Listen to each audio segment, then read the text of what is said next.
my blood. Don't do that.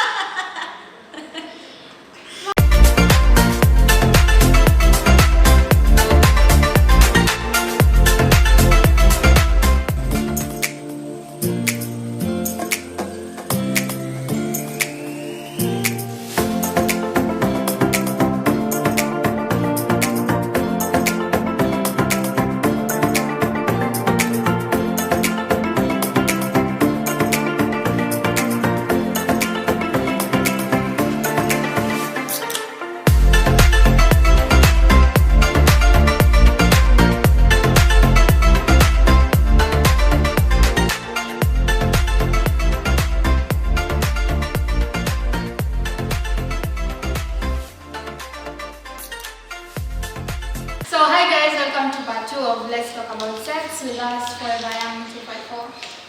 We're going to get deep into contraception and the way you should use them and what we think will work and has worked for us, and yeah, just our opinion. Disclaimer. Has worked for you? Yeah. Condom has worked for me. What has worked for us, and yeah, it's our opinion, it's not a professional. Yeah, we're not professional, so keep that in mind. So we stand to be corrected, and if you have any additional information, if you think we've left out anything, feel free to comment down chini. Yeah, and always consult your gynecologist. Yeah. Always. Don't depend on online stuff, vlogs, what people say. Just consult your gynecologist. Always. It's general knowledge. Then I think, guys, for today we are targeting especially freshers who are in gang school mostly, because we're just giving them information for those who, and even those guys who are in campus and you know, they don't have this information. So be our guest. Thank you. Welcome. I'm going to talk about implants. So implant is put under your skin. You'll get numb a little bit and a little bit pain, but it's not that painful, and it doesn't leave like a scar. So it's just like a strip in a record, and then it stays like 3 years. I think there's one for 5 years. So what it does is it releases progesterone. Alafu inafanya so your egg doesn't get released. And then the mucus in your womb, it becomes so heavy that the sperm is not allowed to reach the egg. So I think it's a good thing to consider if you want something long term. And it protects you from like having unwanted pregnancy, but it doesn't protect you from STIs. So that's something And HIV, those things, it doesn't protect you from those. So it's something to consider. So if you're having like casual sex, I think it's good to go with a condom so that you can have both. But if you have like one partner who you're sure with, you can use it. Yeah. And guys, the main agenda, it's not like we are advocating for like sex or early sex. Okay, I'll go for abstinence, but now with this generation, we have to educate people because we are different. That's how it is what it is. So we're not advocating for early sex, but guys, if you can't wait. There's somewhere I read ati venye watu wanamangana hii Nairobi inafaa kuitwa namanga. The coil or the IUD, that's the intrauterine device, is a T-shaped. Let me just say stuff. Yeah, it's T-shaped and it's made of copper. The most common one is called Mirena. So this is how it works. It is inserted in a way that it blocks the passage of the sperms. They say that, at the cervix. So they normally say they're hormonal and they're non-hormonal. So, but I think a medic should tell us how the non-hormonal one works, because how does it work if it doesn't alter your like hormones? And that is the thing. I think the one that's not hormonal, it releases something to do with copper, and then it alters like your mucus circulation. So it becomes thicker to also prevent. Thicker. Okay, but for the progestin coated one, it releases progesterone. Yeah, it works like implant. Yeah, like the implant. Yeah. So basically, the effectiveness is immediately. It even if you had sex and the sperm swam inside you and you have it, I think it's 48 to 72 hours, you can prevent pregnancy. Yeah, and the a plate, you will know it's in a place that you will know if it has moved or if it's okay. You feel it, because if it's perfectly placed, you even forget you have it. You don't feel it at all. And then it's long term. You can have the one for 5 years. I think there is 7 and then there is 10. I'm sure the ultimate maximum one is 10. After removal, depending on now your body, you can regain your fertility between 3, 6 and 9 months. Yeah. So or even a year. So for those planning to have kids, you And know make what's sure- possible. Make sure medic is the one doing it, because it's a procedure thing. You don't put for yourself. Yeah, and you can't remove it. If you then you need to go for checkups. Yeah. Checkups are very important, because once you have it, there's a string that's normally put. So if the string is in place, it means you're okay. So you need the regular checkups, because you don't know what's going on inside you. Yeah. And also they put according to the way your womb is shaped. So the guy Then now, they the know. medic, they will know what suits you. So go for it and just get a professional advice rather than just listening to. And as I was doing my consultancy, I also was told that it's the best for someone who's not given birth yet. For the implant, I was told it's more suitable for someone who's already given birth. Yeah, true. So if you haven't given birth yet, you can consider the Hoya. Yeah, information is power. Yeah, and remember, guys, we are curbing unwanted Pregnancies. Square T. Oh, I didn't want. I hadn't planned for this. Because whether we accept it or not, as a shorty, when you get pregnant when you're not ready, not young, you could be young and you're ready. When you're not ready, it compromises almost half of your Everything, life. even your mental health, because there's something called, I think, the postpartum depression. Depression, So it compromises too much. Let me talk about pills, the Femi pills.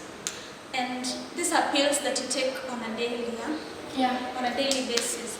So generally, it just prevents the release of the egg, the ovum. And it's a good thing, but at times some of us forget. We are so forgetful that you can even forget taking the pill like daily. So I'd not really advocate for it. But if a gyna tells you it's the best for you, then you have to adapt. Taking it daily, but it's not really. And if you're someone who is on your toe, like this is what I'm supposed to do, that's how you do it, then you can take it. Yeah. Because I read it's like you take for 21 days and then you rest for 7 days. So you see, it's someone who needs to be on their toes. Yeah, who knows what going with their bodies. Yeah, if it works for you, then you have to use it well, how it's supposed to be done. But you remember, these other things except condoms don't protect you against STIs and HIV. Yeah. We keep insisting so And that we herpes. don't confuse. Yes. And hepatitis. Those things. And So what? apart from abstinence, just condoms is the second best. Yeah. That's what we advocate for. Yeah. Condoms. Abstinence and then condoms. If you're getting Then the it, rest follows. condoms. If you're getting it with one person and you're loyal to them, then consider these other things. Yes. So I'm going to talk about also the vasectomy, sterilization of the male. So it works that the scrotum, the balls, so it's cut just a little bit. This is for men, and then the pipe where the sperms pass through, I think it's closed. What's different? Yeah, it's closed so that the sperms don't pass. And then the question asked is the amount of sperms released, does it affect since they are not going to start ejaculating, or no? It doesn't affect. It's like it's standard. It doesn't affect. It's not like the sperms will grow and burst out of it or something. So I really advocate this for people who are married and have kids.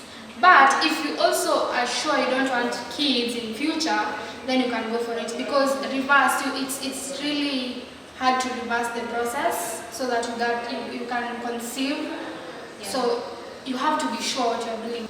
Also, the injections is for the females, especially for those people who don't want things consulted with them. That's what people say. And those people who also forget to take their pills. So injections are suitable for that category of people.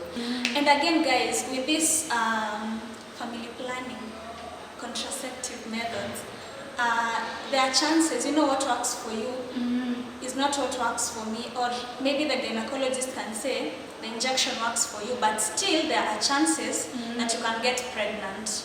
So the implants may work, the pills may not work, it varies. So as you try, you will start knowing what works for you and what not works for you. Yeah. And then there are side effects, but it's not like really bad side effects like cancer and stuff. It's like you will delay your period, or you will have it like really early, or you will have spotting, Or it will become heavy. yeah, heavy, light, some headaches. Yeah. yes. But it's worth it. Your boobs become tender. Yeah, it becomes tender. Yeah. So it's like simple side effects which you can manage with painkillers if it's like cramps and headache and lower backaches. So yeah. And as long as you used a condom, you can't get pregnant. And in the case maybe of a condom burst, you can use the emergency pills, Yeah. but not regularly. It's emergency. Jumtu unaweza jipata hii weekend uko P2, next weekend P2. Kai P2, no. Don't use P2 no. like that. You should That use is P2, emergency. I think twice in a year. Maximum twice in a year. So be very careful. Okay, but it's twice in a year.